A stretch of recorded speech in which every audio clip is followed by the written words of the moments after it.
I'd like to bring the City of Las Vegas Parks and Recreation Advisory Commission meeting to order. Are we in compliance? Yes, we are. Thank you very much. Okay, roll. Yes. Chair White. Here. Vice Chair Bastian. Here.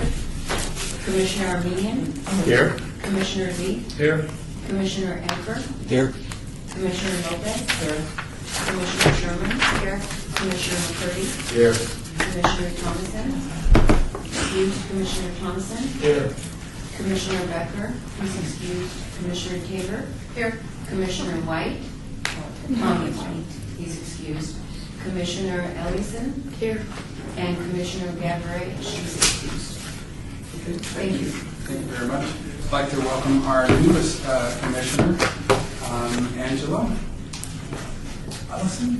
Commissioner Ellison. Ellison? Eliason. Commissioner Eliason. If you'd like to introduce yourself and tell us what ward you're from and/or just how you got here.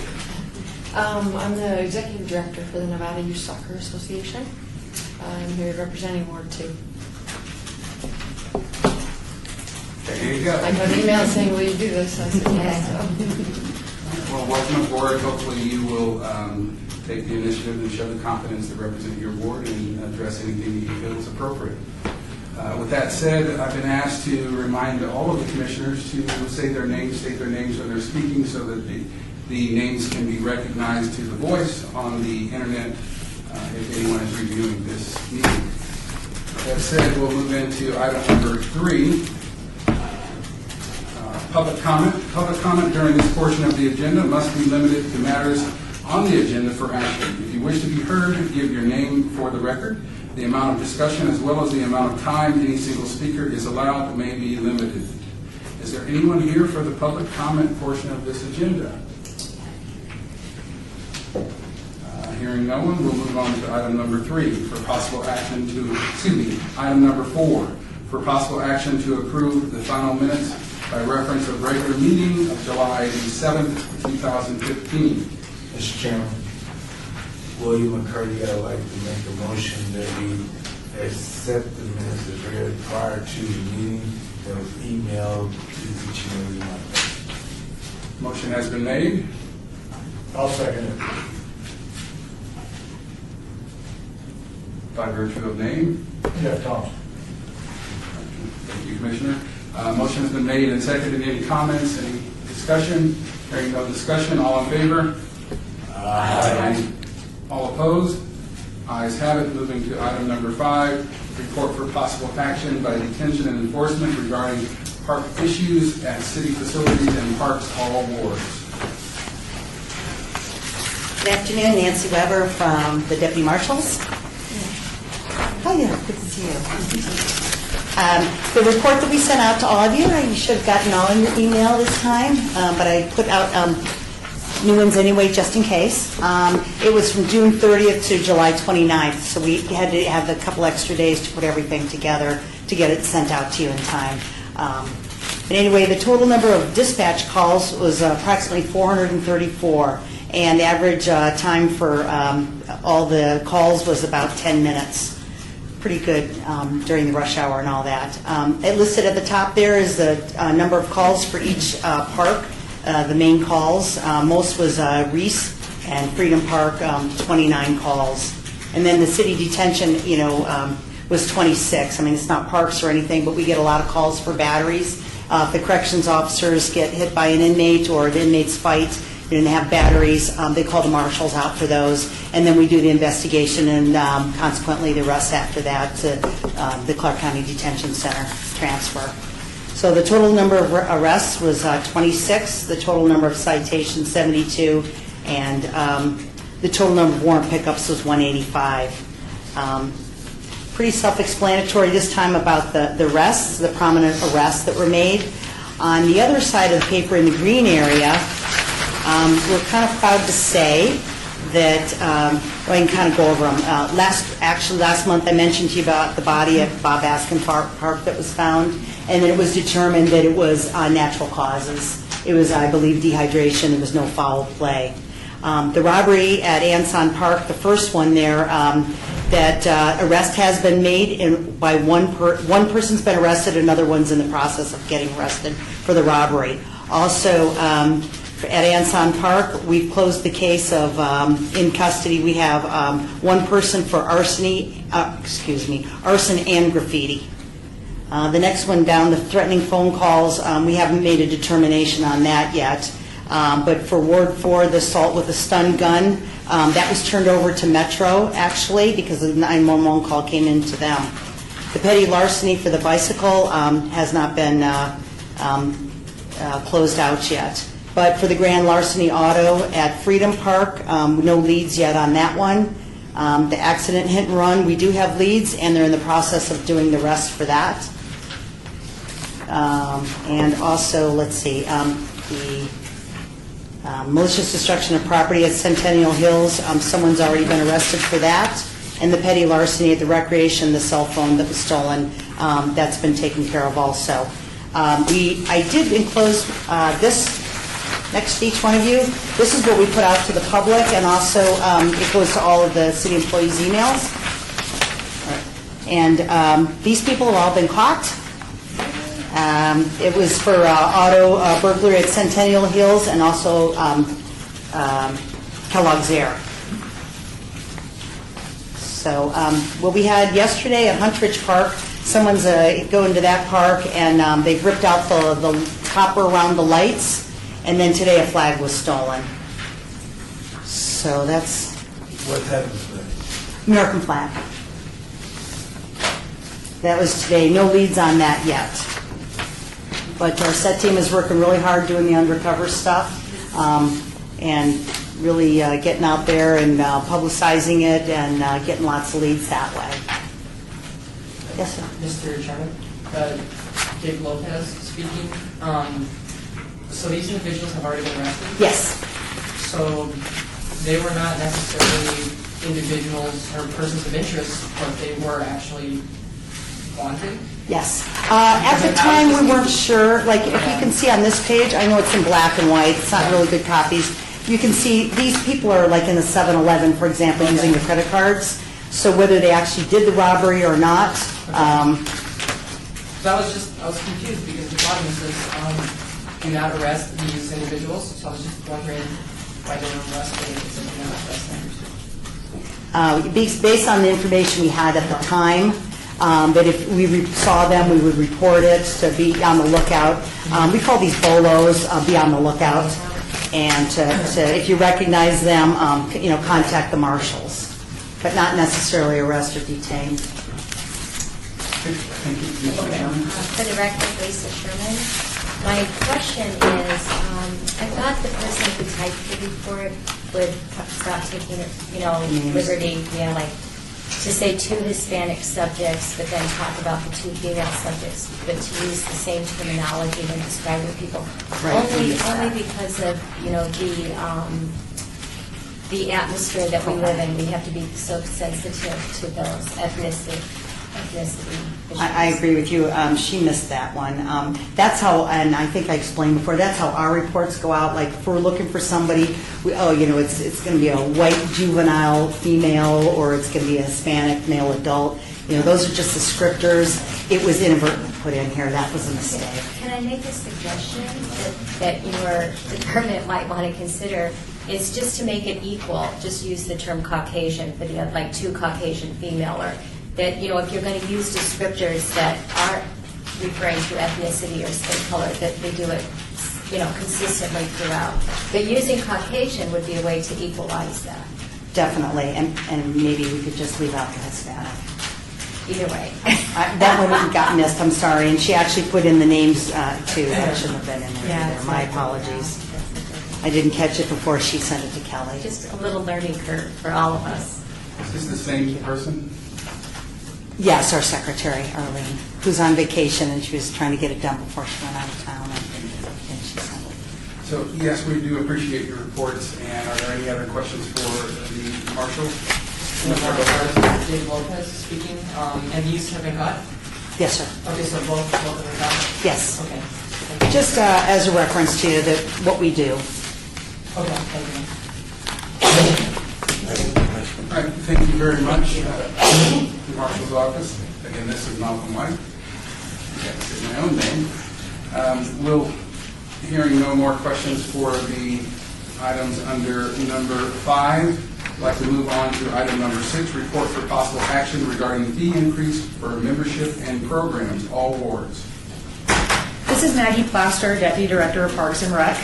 As you all know, we've been looking at pricing in our department for, I don't know, maybe 18 months now. And we've been doing it in phases. We started with our sports fields and sporting events on those fields and just general field usage. And then we did facilities,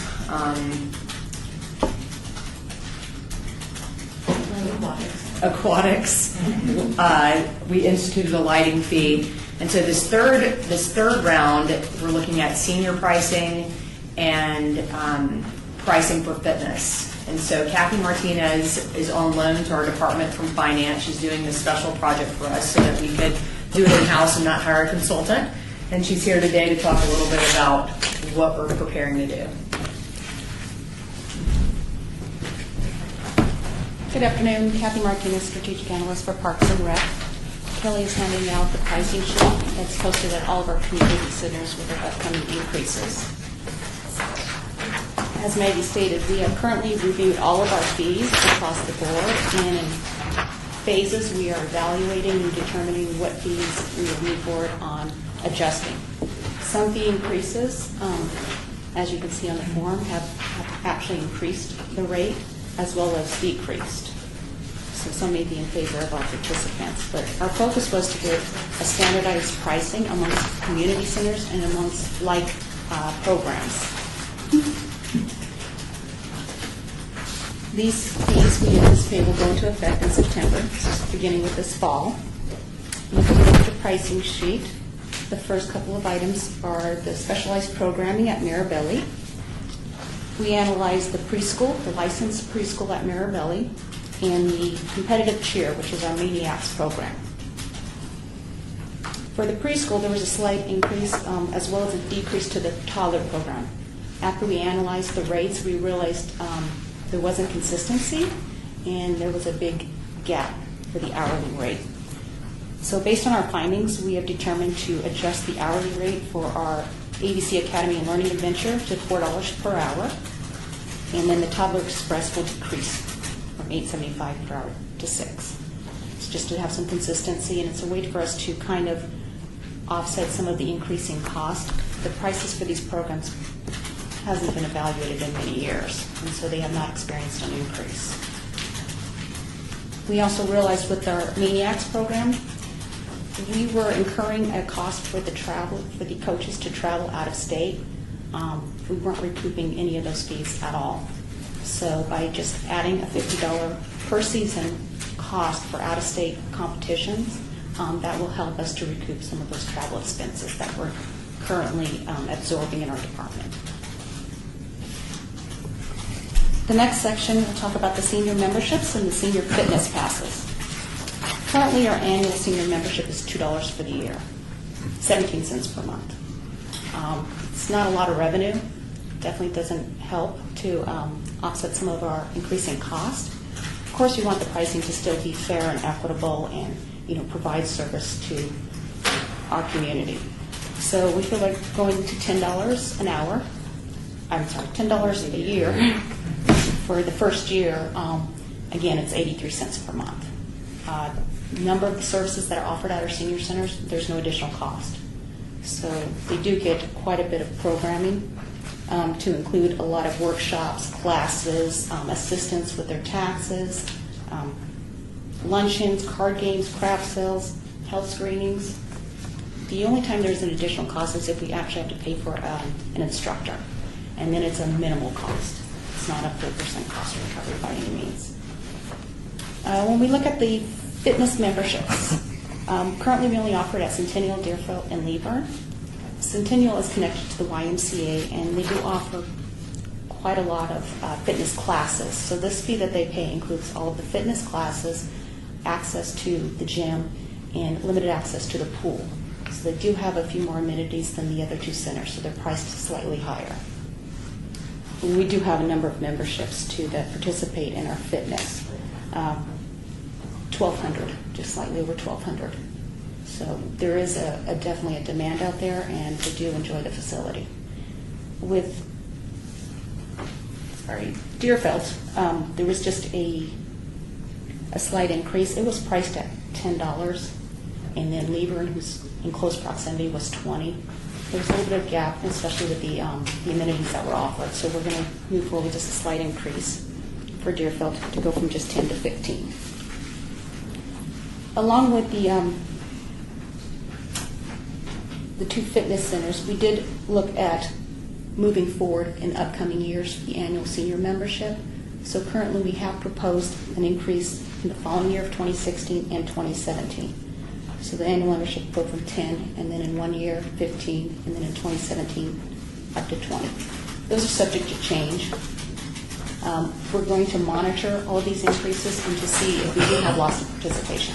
We also have financial aid that we've allocated. So if we do have any hardship cases, that absolutely, we don't want to turn away anyone from partaking in our facilities. We'll move down to some of the sports complexes and community centers.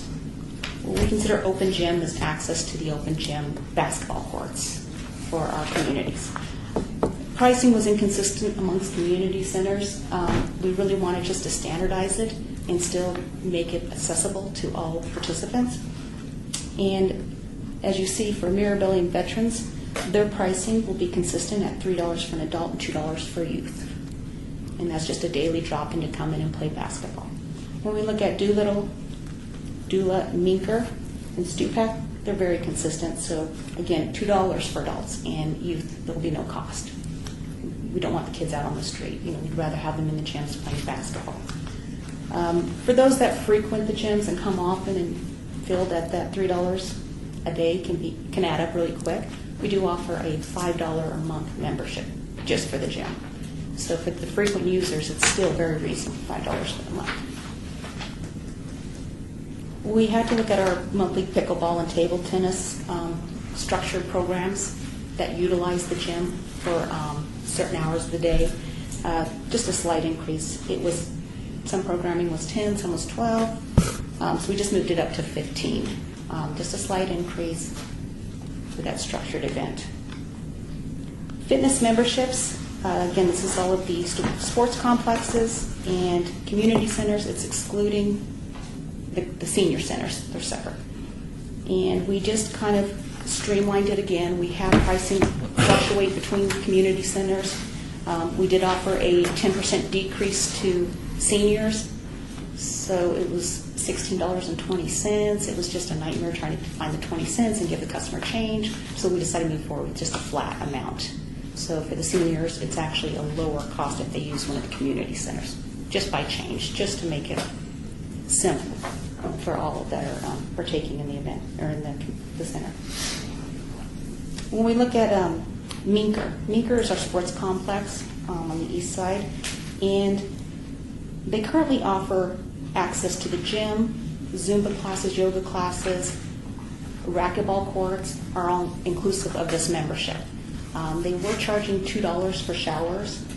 It was difficult to monitor who's using the shower, who paid, who didn't pay. So instead of just trying to charge each individual $2 when they wanted to use a shower, we included that with the membership and went from just $20 to $22, so that the shower is included instead of paying $20 each time they'd like to use it. I'm sorry, instead of paying the $2 each time they'd like to use it. Also, one of the other items that we discovered is just the racquetball repair at Minker. We've outsourced that to a supplier that actually does the repair, and when we analyzed the cost, we were losing money. And the goal wasn't to lose money, just to pay for what the supplier's charging us. So the slight increases will make that a break even. We do have an additional consideration for the annual senior membership. We have some customers that $10 a year even is going to be difficult. And for those hardship cases, we will extend a monthly rate of $1. So for some of our folks that are on hard times, that are trying to scrape together the money just to partake in the senior centers, they will be allowed to pay that monthly $1 fee, slightly higher, equate to $12 for the year instead of the 10. But that's an option as well. It gives us some flexibility, so again, we don't turn away anyone. So if you have any questions for me? Mr. Chairman, We're going to go to Commissioner. Commissioner Randy Armenian. I'm glad that you're mentioning that there is a hardship fund, but I'm concerned if a tenfold increase for the senior annual membership from $2 to $20, which is proposed in 2017, and the administration trying to monitor and assess. I mean, I would rather go up to 10 and stay at the 10 rather than consider the 15 and 20 in the out years of 16 and 17. I think we'll, when we increase to the $10, we will definitely evaluate and take feedback, and the rates for 16 and 17 are subject to change. That's what we've proposed. We can reconsider that based on the feedback that we receive. Commissioner McCurdy. Commissioner McCurdy, I have to kind of agree with your assessment because I represent, I'm a commissioner for the Housing Authority, Southern Nevada Regional Housing Authority, and the majority of our residents are low income and on fixed income. And some of them have $300 a month that they're getting up to maybe $800 a month.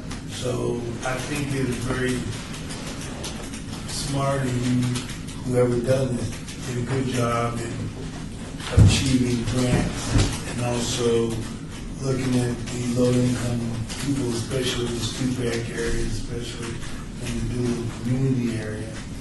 And so I think you guys done a great job in doing the assessment. There's only one thing that I find that I don't know if you allow people to use credit cards because a lot of seniors now quit carrying money because of the simple fact of essentially being, robbed. So maybe that might be another avenue to encourage them to come if you have another way for them to pay, besides bringing cash money. I don't believe we have a limit on credit cards. They're able to pay with credit cards. Okay. I was looking, thank you, Billy Bastion. I was looking at the cost for like the youth gym and so forth at Marabelli Center, and noticed also Veterans Memorial, that there's a different fee structure than the other recreation facilities. How was that determined? Currently, with the Marabelli and Veterans, we don't have a huge participation in youth for the open gym. Unlike the other facilities, if they have the ability to program utilizing the gym or rent it, that happens quite often. There's just not a huge participation. I can grab those numbers for you. Maggie Plaster with Parks and Rec. We also when we look at centers and kind of group them together, we feel like Marabelli and Veterans are like centers, and they're in a higher income area, and then the other centers, and we take that into account too. But Doolittle, Dula, Minker, and Stupak, they have similar characteristics. They have similar pricing for camps, and if you look at summer camps, Marabelli and Veterans are the only ones with specialty camps that are higher priced, $150 camps. So we just kind of categorize the centers based on that. And is that based on, Billy Bastion, is that based on the demographics of the users that come to Marabelli, or is that based on where the center is located? It's based more on the users than the surrounding area, because we feel like it's a regional center and people come from all over the valley to use the cheer programs and the summer camps. I think one of our issues is that it's not more of a community center, and that's something we're looking at. Very good, thank you.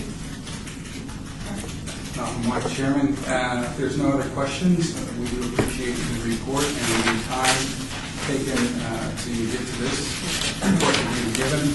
Unless there's any other questions from the commissioners. Thank you very much. Thank you. We're moving on to item number 7, thank you. Discussion for possible action regarding the Parks and Recreation Advisory Commission bylaws. All wards. Maggie Foster, Parks and Rec. I believe that this is to bring back a final version to the committee and to get it approved today if everyone is good with it. Mrs. Malcolm, I think everyone has had a chance to receive this via the email, and or if you have not, this is a chance to kind of vet out any previous changes that we've talked about. Mr. Chairman, Commissioner? Commissioner William McCurdy, in reference to the items that I had, and I withdrew those items, that would speed up the process of approving the bylaws at this date as we have had it presented to us. I would like to make a recommendation in order to approve the bylaws and with Recommendation has been made. Motion, is that a motion? Motion has been made. I'll second that motion. And Billy Bastian, Commissioner Bastian has seconded that motion. Any discussion? Mr. Chair, Commissioner Harry Lee, page 2, on the second to the last paragraph, line 3, where it says LDMC Chapter 2.52 and then comma the director. Is that those two words refer to what the subject is of that chapter? I think that probably should come out, the director. The director may, with the consent of action, remove one that violated provisions of 252, period. Thank you, Commissioner. Commissioner, this is Malcolm White, Chairman. Commissioner McCurdy? I would like to make that a motion to stand with the correction, removing that item, that area. Striking the director Right. from the bylaws as presented. Right. So I would like to go on record and make the motion to approve the bylaws with that correction. Motion has been made. Billy Bastian will second the amendment. Any further discussion? Hearing no further discussion, all in favor? Aye. All opposed? Ayes have it. Thank you very much. Yay, finally! Moving on to item number 8, report for possible action by Parks and Recreation Director regarding department announcements, all wards. Maggie Foster, Deputy Director. I have 3 items for you today, and then I'm happy to answer any questions you might have. The first one came out of our budget, and it's pretty exciting for Parks and Rec because there's going to be a bond issuance, 2 bonds actually, of about $50 million, and what Kelly's handing out for you is where that money is going to go. So I don't believe the bonds have been issued yet, but the first issue is going to fund $30 million worth of projects, and you can look at the list here. The ones that aren't highlighted, Charleston Heights Community Center, Whipple renovation, and the Modern Museum aren't Parks and Rec projects, so that's the only reason they're not highlighted. But we plan on doing some improvements to Doolittle Community Center, the Las Vegas Senior Center, and then creating 3 new parks: Washington, Las Vegas Wash Park, Mayfair Place Park, and Red Rock Baptist Park. And then I don't know if you guys are familiar with Baker Pool, but it's our last seasonal pool. We have 4 of them, and it's the last one to stand as it has for probably since the 60s or maybe earlier. Long ago. That Billy It Bastian. had a major renovation. It did? Oh, yeah. Okay, well, But originally, yeah. Oh, no. It had- I'm new to the department. It doesn't look like it's out of But line. it It's was your typical. But it was prior to play pools. Okay. Yeah, So so it's a rectangle pool with no amenities really. So we're going to put $9 million into that and into the fields next door. And then Bill Briere, which is off of Summerlin Parkway. We're going to do some improvements there as well, and that was Councilman Tarkanian's request. So $30 million in the first issuance. And then the second one, we're looking at another 2 new parks, Gilmore Cliff Shadows. some additions there, and Harris Marion Park and Trailhead. I think parts of those parks exist, but there'll be some major additions. And then that's when we'll also do some improvements to Bob Baskin Park in Ward 1, Charleston Heights Park in Ward 5, and Woofter Park in Ward 4. Okay. Mr. Chairman, William McCurdy, representing Ward 5. I'd like to get a clarification. When you say the roof at Blue River AC, I have been consistently, since I've been on this board, trying to make sure that we can enclose the pool area at Blue River. I've spoken with Councilman Barlow about it. I said at this meeting several times, I'm hoping that we can find resources to make that pool a year-round pool and just not a summer pool. So I am hoping that that particular item could be re-evaluated, since you're going to do the roof and go on and do the roof all the way over to the pool area. So with this bond issue, I was hoping, and I'm going to go back to the council now since I see this item is on here, and to try to get him to talk to whoever he has to talk to about, that pool area, because most of the pools that we have in our system now are becoming where they're useful pools during the entire year. And I'm not saying all of them, but in that particular community, in that particular area, I really am pushing for that pool to be included with the roof.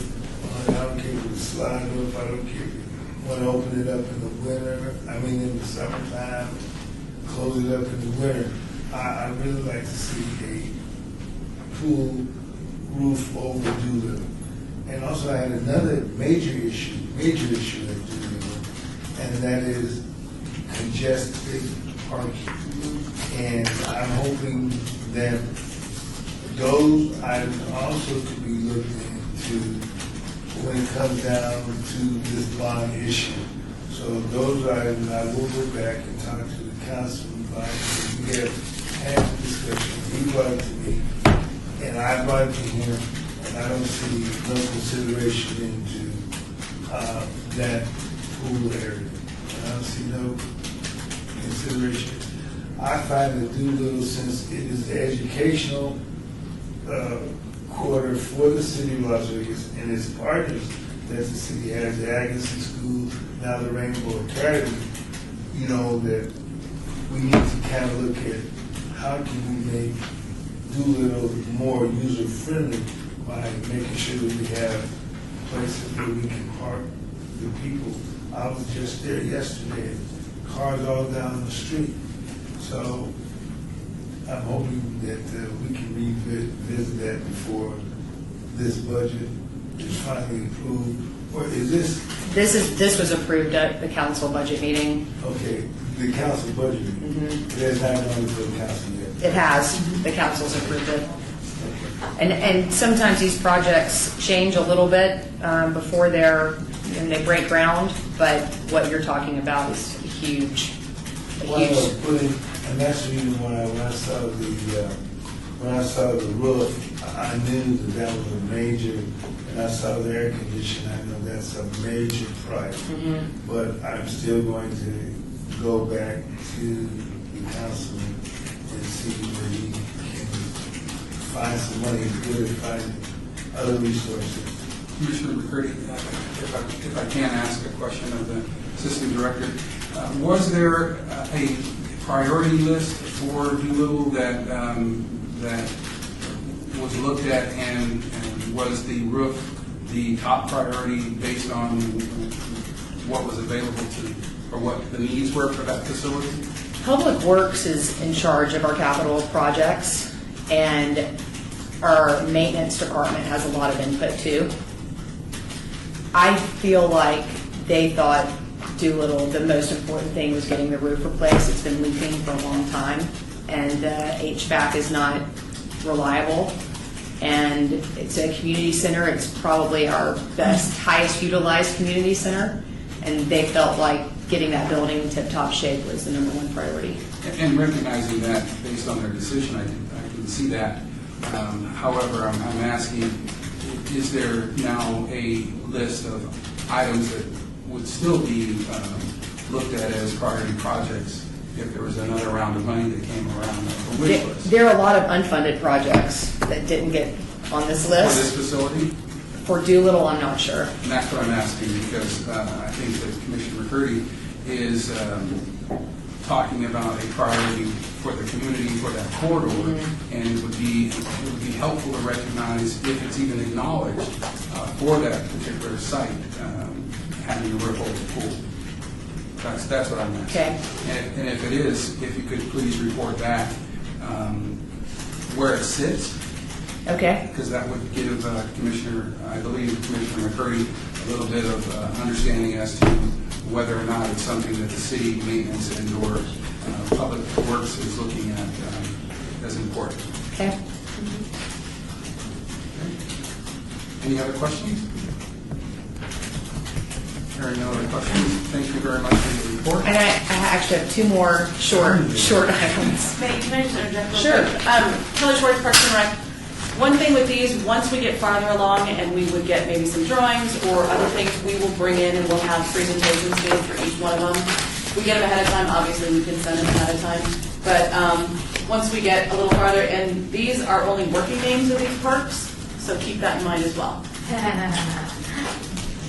I'm glad Kelly said that, because the other thing I'd like to add is that with new projects coming along, we try to have community meetings and get information out on social media so that we can get as much input from the surrounding community as possible to incorporate that into the projects within reason. The other two items I had with personnel, with the budget year, we did get 4 positions in Parks and Rec. So we've got 3 community technicians coming into our municipal sports unit, which will help us with our field allocations, but also we're trying to get more involved in sports leagues, both adult and youth. And that's going to allow 2 of our rec leaders who've been in the municipal sports unit for a couple of years now, what they really want to be doing is in our rec centers. They want to be out in our rec centers working with the community and putting on programming. So that's going to allow them to move out. One's going to Mirabelli and one's going to Stupak. We also got a community service or customer service representative, and we're going to station a full-time person out at Floyd Lamb. Right now, we've been operating Floyd Lamb on, I don't know, maybe 8 to 12 hourlies, and it was time to have a full-time person out there because the park's pretty heavily utilized. And then the other item, we've got our National Recreation and Parks Association Conference coming. I think Kelly mentioned this before. It's going to be at the Mandalay Bay September 15th through the 17th. And we do need volunteers for our 5K run, which is Tuesday, September 15th at 7:30.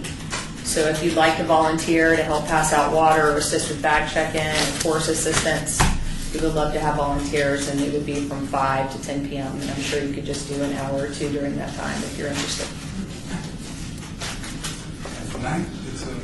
It's a night run, it's a glow run. You should see all the fun. I bought a ton of good stuff. So for that time frame, Malcolm Chairman, Malcolm White Chairman, that time frame, that's actually appealing for me. So if you'd like to sign me up, I'll Thank you. Thank you, Chair White. And that's all I have. I'll go ahead. Any questions for the Executive Director? Commissioner McCurdy? Mr. Chairman, William McCarty, Park Commissioner. As I look at this, in the Washington Las Vegas Wash, what is going to be done out there for $6 million? So this is what I know. It's a brand new 7-acre park. It'll have 1 soccer field, shaded top lots, restrooms, splash pad, covered picnic shelters, and basketball courts. It's a brand new park. That's at Washington. Where's Washington Wash? Washington and Lamb. Okay, number 2. Baker Park, $9 million. That's to rehab the pool there, to make it look more like the Garside pool, to make it a more fun pool with amenities and slides. And the plans haven't been developed yet, but it's to rehab that pool and also to do something about the heavily utilized soccer fields right next door. probably artificial turf for those fields, but I'm not certain what they have Well, planned. see, I mean, that's really part of my issue, and that's why I'm going to talk to the people who can really make this decision, because we only can recommend and we can only know. But here's a major renovation, Garside just been done, tons of money just spent in Garside. I know it's in Ward 2, I understand all of that. But here's Ward 1, yeah, well, I mean Ward 1, and that's what I really want to say, Ward 1. So I just wanted to say, here's two communities that really need heavily used. We've got 2 swimming pools that really need some major renovations. Thank you. Thank you. Does that conclude your report? It does, thank you. Thank you very much. Please survive. Hearing no more questions, we'll move on to item number 9, citizen participation. Public comments during this portion of the agenda must be limited to matters within the jurisdiction of the commission. No subject may be acted upon by the commission unless the subject is on the agenda and is scheduled for action. If you wish to be heard, give your name for the record, the amount of discussion on any single subject, as well as the amount of time any single speaker is allowed may be limited. Is there anyone here for the citizens' participation? There are 2, 3, so we'll start with Commissioner Sherman. Lisa Sherman for the record. I don't know if anyone on this board is interested, but there's been a lot of publicity about a park in North Las Vegas, and they'll be having their grand opening and celebration as part of the National Parks and Recreation conference that's coming to Las Vegas, and they will be busing people from Mandalay Bay to this park. I didn't know, Kelly, if this is something that at our next meeting we might want to just, even though it's not within our department, because it is getting so much national attention, it might be interesting for all the board members to just be made aware of what this will be on the 17th. Okay. Thank you. Commissioner Lopez? Mr. Chairman, members of the commission, I emailed several of you, I think if not all of you, a couple months back regarding an initiative idea that I had not too long ago regarding the Walmart day shooting that took place last year, the tragedy that of course you guys remember that took the lives of 2 officers and 1 good Samaritan. So I wrote a brief paper, and I'll try to be brief, so I'm going to read it out to you guys. It is regarding the idea to name a park or future park, or adding his name to an existing structure in the name of Joseph Wilcox, who was the good Samaritan who was killed that day. So this is something I wrote up. It is my honor, Dick Lopez speaking. It is my honor to recommend as City of Las Vegas Park Commission representing Ward 3 to suggest that we acknowledge a citizen who also died as a result of last year's Walmart shooting rampage. It would be unfair, in my opinion, to overlook the ultimate sacrifice that Joseph Wilcox made on that very tragic day. By attempting to stop the cowards who would do harm to others, he exhibited a high level of bravery and fearlessness that surely made a difference. As a citizen, not a police officer, he was not required to engage the threat that faced him. But by doing so, he saved countless more lives. Sheriff Doug Gillespie acknowledged his heroic efforts as well, stating that, quote, not only did Wilcox save other lives, but the entire Metro Police Department. Gillespie later said, quote, his actions allowed other citizens to leave the Walmart alive, end quote. Mr. Wilcox exemplifies the definition of what a good Samaritan is. Joseph was an average man who lived his life as many of us do. Wilcox's pastor, Pastor Steve Withy, said of him that, quote, Wilcox lived his life quietly, paid his bills, and loved his family more than anything, end quote. Mr. Wilcox was just that, an ordinary individual who did an extraordinary thing. I have seen the Wilcox family grieve at the tree commemoration ceremony a few months back for fallen officers Igor Soldo and Alan Beck. By naming a future park or by adding his name to an existing structure that bears his name, it would help the family cope and know that his name will live on and that his death was not in vain. I believe that it is our duty to acknowledge a hero who exemplifies valor, fearlessness, and an unselfish act of bravery. And considering a future park name that bears the name Joseph Wilcox is to ensure that our community will never forget the man who gave it all for Las Vegas. Thank you. Thank you, Commissioner Lopez. Mr. Chairman, through William McCray, this is not an action item, but I have the same sense of sympathy And since there's some proposed parks being planned now, especially in that particular area, some part of that Washington Washburn Park could be possibly considered as a rainy day for this individual. So I concur that I think citizens who display,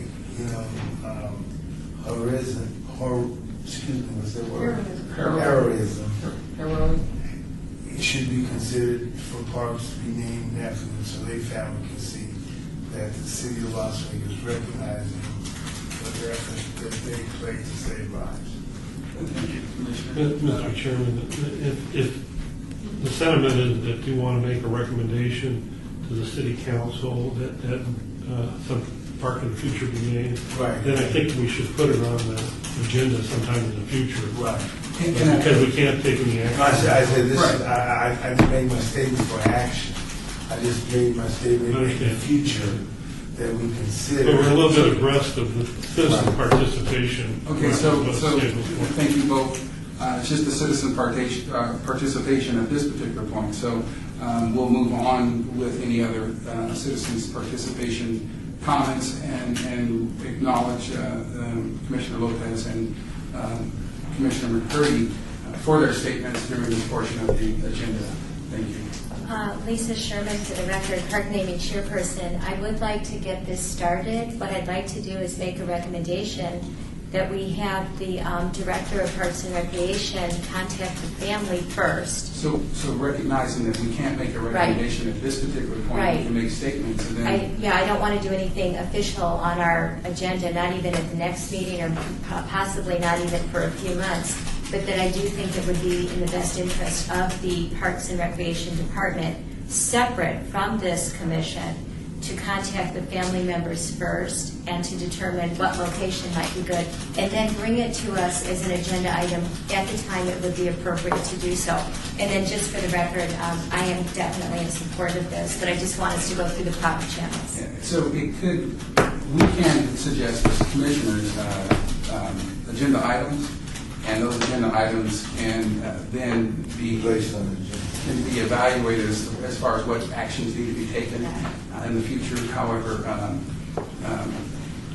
you can submit that as an agenda item first, and then all other discussions will come out of that agenda item, any action steps. So thank you for your comment during this portion of Commissioner White? citizens participation. Kelly Schwartz, Parks and Rec. I had spoken to Commissioner Lopez about this, and the reason that we brought it up in this section is because we weren't advanced enough yet. Commissioner Lopez has been speaking with the councilman's office, so once we got farther along, and obviously with everybody's support now, we will add it as an agenda item, but we do need to progress a little bit farther with the family. There were some other things that we were looking into as well, so we will have it as a future agenda item. Yes, and I'm aware of the work that's been going on surrounding the subject. I'm just trying to stay within the process of the agenda. I just want to say one other thing. Dave Lopez speaking. Though I understand it's a slow process, so I just wanted to introduce this up. And I know that it'll be taken up further down the trough, I suppose, but I just wanted to bring this up. So thank you. Thank you. Welcome. And acknowledging not necessarily slow. It's just that we need to do due diligence. It's important. Thank you very much. Is there anyone else for citizens participation? Angie Olivison.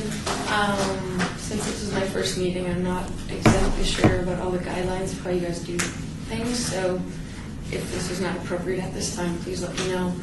I would like clarification from the staff on a letter that was sent out from Elgin in regards to soccer tournament finances and why it was only sent to soccer. Is this something that you can talk to her off the record? I mean, does it have to be on the record? Possibly I was directed to bring it here, that's why I did. So it's not on the agenda item. As a commissioner, you have an opportunity to talk to staff and also to bring it up as an agenda item for any one of the meetings and have that information be public and invite any individuals that are interested to come to the meetings. We really like people to come. So if they're giving you some suggestions, we really love for them to come and hear what those answers or statements might be surrounding their interest. That's what I Thank meant you. about representing your community. So thank you. Is there anything else for citizen participation? I'd like to make a motion to adjourn. Motion has been made. I second it. Meeting is adjourned.